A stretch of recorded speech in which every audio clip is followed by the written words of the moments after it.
Umapela naman ang Philippine National Police kay Vice President Leni Robredo na magbigay ng mga detalye kaugnay po ng isiniwalat niyang umano'y palit-ulo scheme. Sa ilalim daw niyan, kapag hindi lumutang ang target na drug suspect, ang kaanak niya ang dadamputin ng mga pulis. Balitang hatid ni Ian Cruz.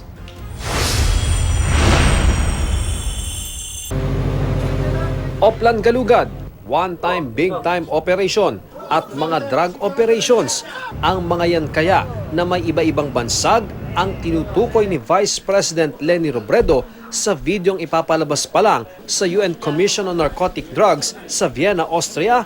In some areas in Manila where poverty is rampant, residents tell us that communities are rounded up in places like basketball courts. May impormasyon din daw ang Vice Presidente tungkol sa nangyayari raw na palit-ulo sa kampanya kontra droga.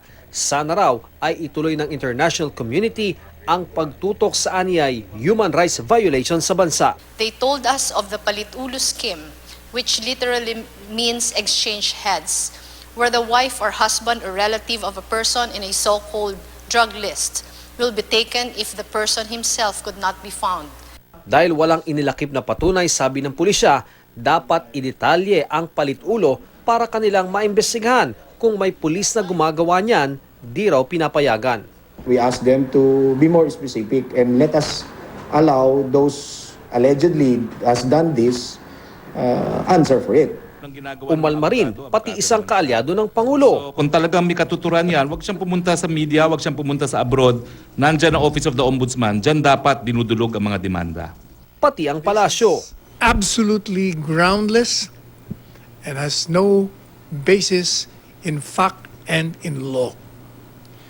I think the Vice President, I'm sorry to say, has been misled, has been misinformed, and has been misguided. Pero may mga kaso na ba ng palit-ulo sa nakaraan? Nabanggit yan ang kampo ng kaanak ng isang Oplan Tokhang victim na naghain ng reklamo sa ombudsman laban sa PNP. Pulis daw ang pumatay sa kanyang mag-ama noong September 15, 2016 sa Caloocan. Posibleng palit-ulo ay magtuturo ka ng iba para ma-save ka. Kumbaga sa informant ng... Kung informant, magtuturo ka ng ibang tao para hindi ikaw ang papatayin. Nabanggit din ang palit-ulo sa ilang kaso ng kinasangkutan ng mga pulis na nag-operate kontra droga kahit noong bago pa maupo sa palasyo ang Pangulo, tulad sa kasong ito sa Baguio noong April 2014.